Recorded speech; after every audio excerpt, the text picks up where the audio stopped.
people are looking for solutions to their problems and are looking to achieve the outcomes they desire. And if your course happens to be the vehicle or the system that will help them do it, that's when they buy it. When you build something that your audience wants. So before creating any products nowadays, we always spend a lot of time talking to our customers. You need to realize that your knowledge, your insights, your skills is valuable. There are people who right now are willing to pay you for it. They are willing to pay you for what you know. For today's episode, I am joined by my co-founder, Philip Hofmacher, and Philip and I will be sharing 5 of the most important lessons that we have learned from building and selling dozens of digital products over the last decade almost. So if you're new to building digital products or you already have your digital products but you want to make them sell better, this episode is for you. So Philip, let's just get started straight away with lesson number 1, which is to teach for free, actually. Can you expand a little bit on that lesson? Absolutely. Thanks, Jari, for having me. So when we talk about teaching for free, we always need to think of why would you give away stuff for free? And the answer is quite simple. Trust. Building a digital business is all about building trust first. Let me explain. If you're brand new and no one knows you, it's very likely that no one will trust you. So therefore, even if you have an amazing offer, people will not pick you up on that offer. On the other hand, if you show up online, if you teach people for free, if you're giving away some of your most amazing resources without charging people, they get to explore how it could be to work more closely with you. And therefore, they start building trust already. And the more trust you build, the easier it then is for you to launch your digital product. Yeah, absolutely. I think that's a key factor, right? Know, trust, and like. Those are 3 key ingredients for someone to actually start buying from you. And there's actually statistics on this, which they call the 7-hour rule, which says that on average, it takes 7 hours of content consumption on your content for someone to even consider becoming a buyer from you, right? So that means you would need at least 7 hours of long form posts or podcasts or notes or videos or a combination of that in order for someone who's maybe a follower or subscriber to actually feel like they know you enough and trust you enough to buy from you. Because buying, like you said, Philip, it requires trust, right? So if you don't create enough content, you don't show up enough in people's feed, you're not sharing, your insights, your value with them, then people don't really know you and they don't really trust you. There's not enough trust to become a buyer. So I think that's really important. Um, and actually, one thing I also hear from a lot of, let's say, coaches or course creators is that they say, well, if I give my most valuable lessons and insights away for free, then people won't buy my course or they won't buy my coaching anymore. What do you think about that, Philip? I think that's absolute nonsense. I strongly believe that you need to give away your best stuff for free so that people build the most trust with you possible and then take you up on your offers. Let's be completely honest. If you want to learn something, you can go to YouTube and you will probably find how to do the thing, how to achieve your goal there. The problem with something like YouTube is not that it's free, but that it's full of distractions. Because I can tell you for myself, I take a look at a video and suddenly on the right side, I already see other videos and I open up 2 other tabs and I'm completely distracted and suddenly I haven't listened to what the person is speaking for 2 minutes. And that's basically what makes YouTube different from any other platform or any offer that you're creating. When you're giving away stuff at certain platforms, people will consume your content, but they will not 100% pay attention to it. On the other hand, if you pay someone for something, you will also pay attention. So therefore, the more free stuff you can give away, the more trust you will build. And the more likely people will become to subscribe to you, become a paying customer, or join you, whatever you're offering. Absolutely. And let's move on to lesson number 2, which is to not undervalue your knowledge and skills. And I think that is maybe even the basis of, creating digital products, but also having like a coaching or consulting offer up and running. I think if you undervalue what you know, whether that's your knowledge, your skills, your insights, you will be afraid to monetize it and you'll stay stuck in this loop of, I need to become more of an expert. I need more credentials. What I know is not yet valuable enough for people to pay for it. And I think that is really a belief you like would need to work on first if you want to, launch your course or set up a coaching offer or build any other digital product. You need to realize that your knowledge, your insights, your skills is valuable. And there are people who right now are willing to pay you for it. They are willing to pay you for what you know. Because if you think about it, the things you have learned, the insights you've gained, the experience you've gained, you've already paid for it yourself, probably with your time, with hard work, with effort, with making mistakes. Sometimes that's even like years or decades of accumulated knowledge, right? There are people who right now want to pay you for the shortcut so that you can teach them the things you have learned through trial and error and time and hard work and making mistakes. They will pay you for the shortcut so they don't have to spend all that time or effort in order to learn it. And also, I think this is something they call like the curse of knowledge, is that when you know a lot about your subject, it almost feels like it's common sense. It feels like everyone knows this. It's easy, it's common sense, but what's common sense to you isn't necessarily common sense to everyone else. That's really important to understand, right? So, not undervaluing what you know and what you've learned and the experience you've gained along the way, that is really the foundation of even launching a course in the first place, right? And realize you only have to be 1, 2, or 3 steps further in the process to the person you're teaching to. You don't have to be the ultimate expert on a topic, right? You just need to help someone be able to go from A to B. You don't have to be a Harvard professor. You don't have to be the ultimate expert with the Mm. highest degrees on a topic before you create a course around it. You just need to have personal experience, be a few steps further in the process so you can teach to those exactly a few steps behind you. Usually that actually makes for the best courses. Yeah. Let me build on that. I really believe that oftentimes a person who's just 1 or 2 steps ahead of you is the best teacher for yourself. Let's make this practical. You do a lot of sports and I do a lot of sports, and both of us signed up for a backyard ultra next year. So, who would be the best person for us to teach us how to participate in an event like that? Is it someone who participated in this event himself for the first time like 12 months ago, or is it the world champion? Honestly speaking, we can learn a lot from both. But if we speak to the world champion, first of all, he will be much too expensive. And second of all, he will teach us things that are just not applicable for us because we're not doing this full time. So maybe learning from someone who's like 1 or 2 steps ahead of us can bring us much better insights than talking to the ultimate expert on a topic. Absolutely. And if you're only a few steps further in the Mm. process than someone else, it also means you can relate way better to someone who's just starting out, to some of the common mistakes people make in the beginning, right? Whereas if you're an ultimate expert already, it's hard to relate to someone who's just starting out. And like you said, you might actually be less of an effective teacher compared to when you're only a few steps further into the Yeah. process. So that's really the point I want to make here. Like, the knowledge and skills and insights you've gained along the way, whether that is in your personal life, your professional life, that has value. And if you have learned something, if you have overcome a certain problem, solved a problem in your own life, like you struggled with something and you managed to overcome it, or you achieved certain results and outcomes that for you now are just standard, it's part of your life. Might be that other people are struggling with it as well. It might be that other people want those results as well. And you can simply package the solutions, the methods, the strategies that you have used in order to solve these problems or achieve these outcomes. You can package that into something like a mini course or digital product, and start selling it to people who are still currently struggling with it. So that's what I wanted to emphasize with lesson number 2. Let's move on to lesson number 3, Philip, which is that mini courses are actually the best digital product to start with.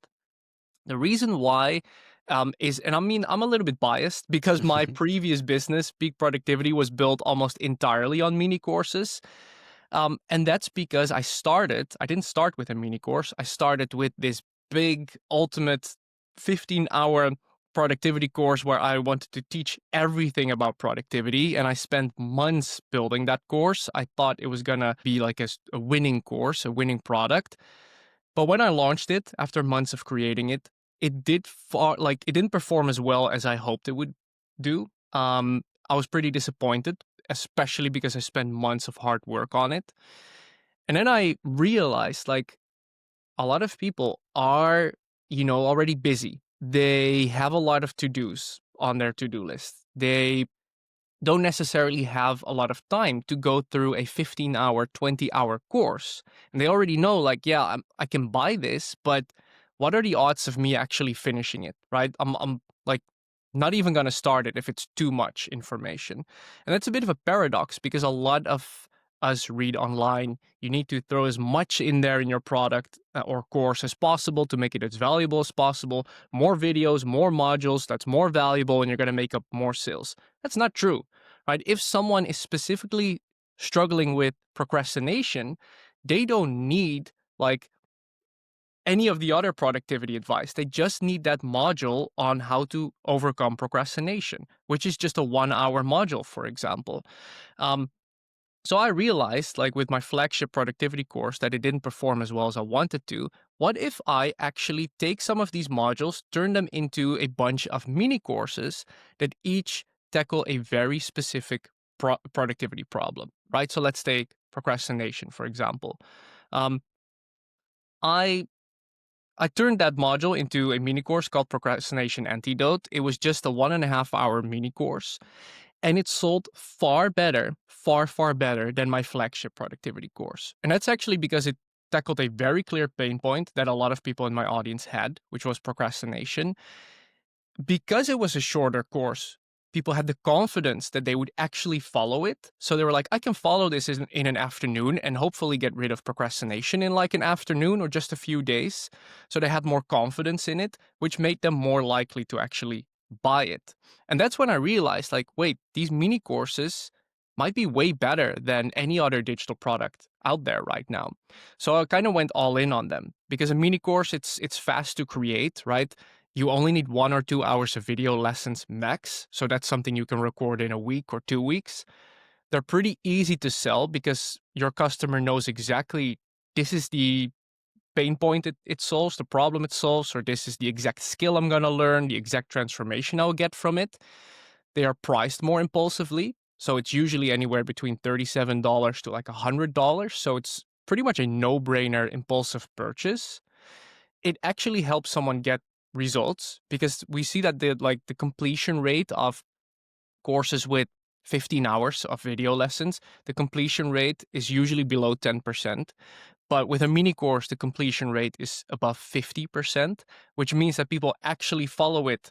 They actually, get results from it. And when someone gets results from any of your offers, they are so much more likely to buy from you again. It's that trust that's there. It's a great entry point offer, right? So someone who's never bought from you, they've only been subscribed to your Substack maybe, they've been reading your work. This is a great entry point offer for them, which really matters because if someone buys from you once, they are now 76% more likely to buy from you again, whether that's the next mini course, whether that's a more expensive coaching program, or whether that's your community. Once someone is a customer, they are so much more likely to buy from you again. And mini courses, they provide a high degree of leverage, right? So you create it once, but then you can pretty much sell it on autopilot. You can sell it for the next months or even years into the future. You've done most of the hard work for it already. And whether 5 people, 50 people, or 500 people buy your mini course, it doesn't lead to any extra work or hardly any extra work for you, right? So it's a high degree of leverage. So if you're thinking about starting a digital product, I would highly recommend start with a mini course. Mm. I love that, Yari. You made a clear case for mini courses.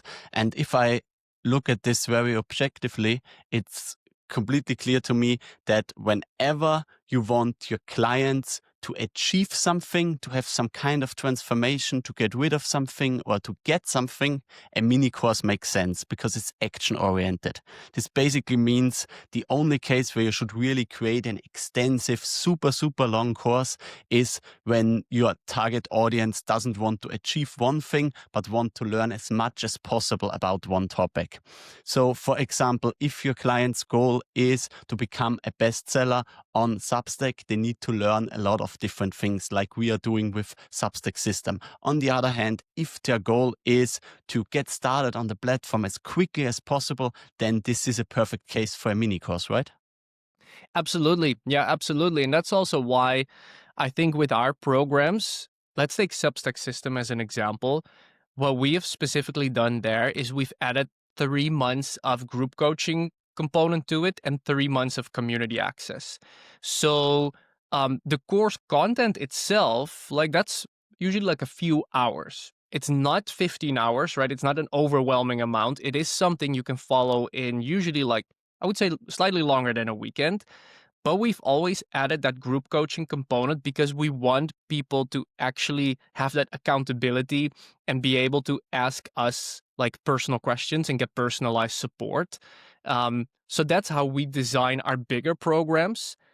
But we're always designing the video lessons, the video course in a way where we're like, let's not add any fluff. Mhm. Let's not add anything that's like a distraction or like just adding it in there just to add more videos to it. We're always looking like, how can we get someone the best results possible, even if it's a bigger program, in like the fastest way possible, because it's just a win-win situation Mm. for our clients as well. Yeah. So to bring this back to mini courses, when you create your mini course, keep it short and actionable. Ask yourself for every module, does this really need to go in the content? I would really advise you to keep the content as short as possible. But then in addition to the normal content, I would also add certain bonuses. And these bonuses, maybe you can talk about them in a little bit more detail, Jari. But for me, those always need to be things that make sure that they achieve their goal much faster than they would without them. Yep. For example, like a workbook, for example, or some templates, right? Things that people can actually use to obtain the outcomes Mm. faster. Those make for great bonuses. And one thing you said, Philip, is really important. Make your mini course actionable. Especially, information is something you can find online as well. So if your mini course only shares information, but it doesn't include any form of implementation, now you're just like teaching to someone, which might be a bit boring. The best mini courses help people get results. So your mini course shouldn't just tell people what to do, it should encourage them to actually do it and give them some sort of action prompts or a little bit of a system or a routine or framework to act on the information you're sharing, right? Because now when you are able to inform someone, but then also help them implement, that's where they get the best results, right? So that's really an important thing you said there, Philip. Also, in an age of AI, right, where information is easier to obtain than ever before, but actual implementation, helping someone do it, helping someone follow through with it, helping someone be consistent, that's something that AI really can do. And if your mini course is able to do that, right, then you are, you really created something that's super valuable for people. Yeah. So maybe to sum up, mini courses as short and as actionable as possible. Don't add any fluff to the content, but if you can, add any bonuses that help them get to their goal as fast as possible. Absolutely. Yeah, absolutely. So let's move on to the fourth lesson that we have learned, which is to validate demand for your product idea, usually before you go and create it. So, Philip, can you talk a little bit about that? That's probably the hardest lesson that I had to learn in my entrepreneurial career.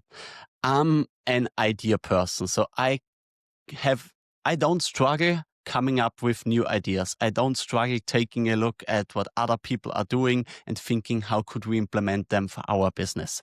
This therefore, especially at the beginning of my career, always led to me wanting to create things as quickly as possible and wanting to build things how I thought they are right. And I can tell you, it's horrible. It's frustrating and it's simply not working. When you want to build something, you want to build something that your audience wants. So before creating any products nowadays, we always spend a lot of time talking to our customers or to the people in our audience and trying to understand what exactly it is what they want. So, for example, when we built Substack system, we spent 3 months interviewing people, having lots of conversations, really trying to figure out where people are right now, where they want to come, and how we can get them there. So that's the first thing. Really do research what your audience wants and make sure you're building exactly that. But even more important than that is something that I love to call letting people vote with their wallet. So what does this mean? Oftentimes when you ask someone, hey, I'm planning of building this product, would you be interested in purchasing that? People will always say, yeah, that sounds awesome. Let me know once it's ready. And when it's ready, they will let you know, yes, I'm in, or maybe they have moved on with their life. They are no longer interested in it. So therefore, I'm a big fan of, as I said, letting people vote with their wallet, meaning reaching out to them saying, hey, I'm building this. Would you be interested in it? I currently have 10 beta testing spots. The program will be $9.97. You can now get it for $200. And I'm planning on building the product with you instead of building it for you. I absolutely love that. It's like you said, Philip, it's one of the hardest lessons I think that we had to learn through making mistakes and launching something you're very excited about, and then it doesn't do as well as you hope to, and that's just very discouraging. I've been there with, for example, the ultimate productivity course, because I thought it was amazing and I thought it was a great idea, but then my audience didn't think the same. So always validating it if there's actually demand, paying demand from your audience is essential. Pre-order campaign, like you said, Philip, is one of the best ways to do it, because then you know there's no better way to validate it than actually creating setting up a pre-order campaign. This is something I've done for my mini courses in my productivity business as well, where if I had an idea for a mini course, I would simply set up a simple sales page where I would describe what the course is about, what they're going to learn, but be very upfront about it. Like, hey, this course doesn't exist yet. It will be released 4 weeks or 6 weeks from now. But you can now get it at a higher discount, right? Usually like 50% off or an exclusive bonus to it, a high value bonus to it, because you need to reward people for taking on some extra risks because it's a pre-order. But if people would then end up buying it, that's the best signal. Then you know, okay, my audience actually wants it. If not enough people would end up buying it, you can actually say, I will either refund everyone and just be upfront, like, hey, there wasn't enough demand for it, Mhm. or you can say, well, there wasn't enough demand for it, so I won't be creating the course, but instead I'll happily give you a 1 hour coaching call, for example, if that's okay with you. And if not, I'll still refund you the money, right? So this way you're not losing anything, your customer is not losing anything, you're still able to provide them value. But that's just a really good solution to make sure there is demand. Now, also, and this is something that Brian Clark, the founder of Copyblogger, he talked about it on the podcast a few weeks ago. He said that your audience will tell you what they want to buy, just not directly, but indirectly. And I found this very interesting. So, what ways does your audience actually tell you what they want to buy? First of all, with your content, right? So, the content that you're creating on Substack, you can see the open rates, you can see the number of likes, you can see the number of comments, you can see the questions people ask. That is basically your audience giving you an indication of how interested they are in that topic. So if you can spot certain patterns that, every time you write about a very specific topic, it tends to get more engagement, more views, more likes, and specifically more follow-up questions, that is a good indicator that there's demand. Your audience is indirectly saying, hey, we want to learn more about this. And again, specifically if they ask follow-up questions. So if they indicate like, oh, this is interesting, but I don't really understand how to do X, Y, or C. Like if they consistently ask you questions about it, that's a really good sign of demand. Um, Also, another really good way is to survey your audience. But just like Philip said, don't survey them with, do you want to buy this product? Yes or no? Because a lot of times people would just be friendly and say yes, but then indeed not end up buying it. Instead, ask them about their goals and challenges. Um, can be a super simple survey, just two questions. Question one, what's currently your number one goal when it comes to the niche that you are writing about? So for us, that would be, what is currently your number one goal with Substack, right? And people will tell us, well, this is my number one goal with Substack. And then the second question is, what is currently the main challenge or obstacle that you're facing preventing you from reaching this goal? And then people say, well, I don't know how to grow my audience. I'm not consistent with my writing. I don't know how to write viral notes. Or, like I don't know how to turn my free subscribers into paid subscribers. So this way, by asking your audience about their goals and their challenges, they will literally tell you, this is what I want to achieve. And Mm. this is currently what I'm struggling with and why Yeah. I'm not achieving it. And then you can create a mini course or any other digital product you want, positioned right as the solution to it. Yeah. I love that, and I quickly want to build on it. People are not only telling you what it is, what they want from you, because we figured that out quite quickly after talking to the first people. We figured out they want to learn about Substack. But then we went really deep and we tried to figure out how they want to learn from us, what exactly it is that they want. Yes, the ultimate goal is to have a huge audience and make a lot of money from it. But how do they want to come there? What's the best way for them to achieve that? And we surveyed the people, and some of them said they want to have written articles. Some wanted an ebook. Some wanted a course. Many of them wanted group coaching.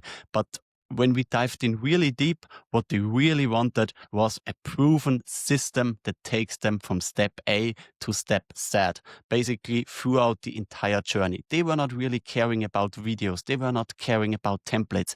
They wanted to have a system that they get from us that they can copy paste for their business to make implementation as simple as possible. This is a perfect bridge to lesson number 5, which is that you shouldn't market your features, but market the benefits. And you already said it, Philip, where your customers, they don't care a lot about how many workbooks are included, how many videos are included. If you know it, if like any of those features, they don't care that much about it. What they care about is, I have this goal and I have this problem. I want to achieve this goal and I want these problems solved. That's what people care about. But what we see a lot of course creators do, for example, they focus most of their marketing on those features. They highlight it includes this many modules, it has this many lessons, it has this many workbooks. Um, I spent 20 hours working on it. Like they talk a lot about these features that, yes, are okay, but it doesn't create any form of emotional connection with the product. It doesn't create any desire or interest to buy the product. So really shift your marketing to the benefits. So what are the benefits of buying a course, for example? Well, you will learn a certain skill. So highlight exactly what they will learn. Then dive deeper. Once you learn this skill, what problems will be solved for them? What pain points will be gone for them? What results or outcomes will they be able to achieve with that skill?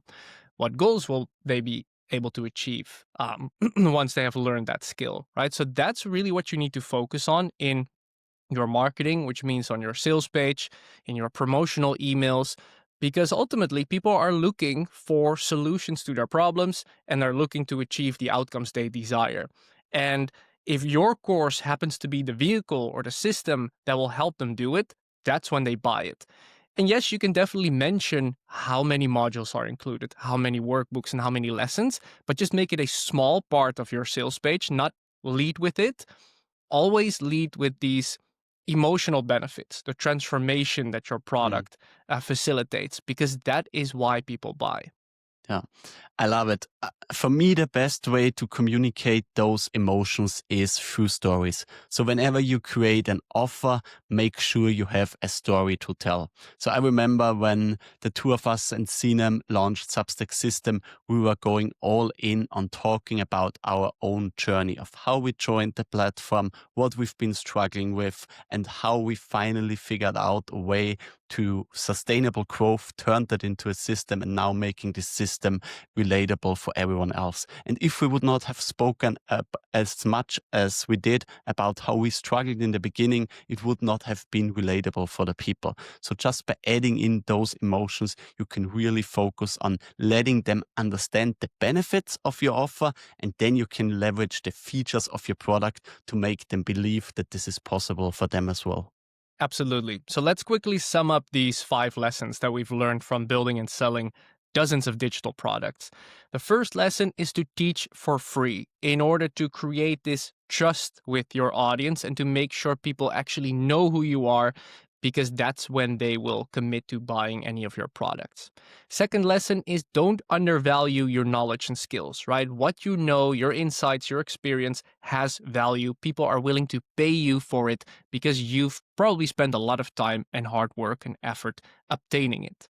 Lesson number 3 is that mini courses are the best digital product to get started with. Lesson number 4 is to always validate demand for your product idea before you go and build it. And the last lesson, we just talked about it. Don't market the features, but really market the benefits. Now, Philip, out of these 5 lessons, which of these is your favorite? It's 100% number 3 with the mini courses. I think you made a great case for those.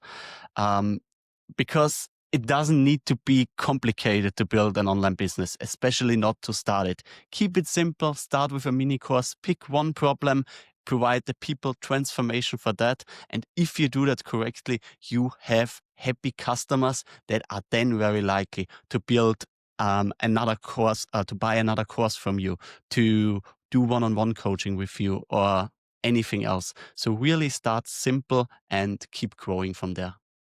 Awesome. Yeah. And if you want to learn more about creating and selling your own mini course, we have a really cool resource for you that we've linked here in the description below the podcast. So go check that out.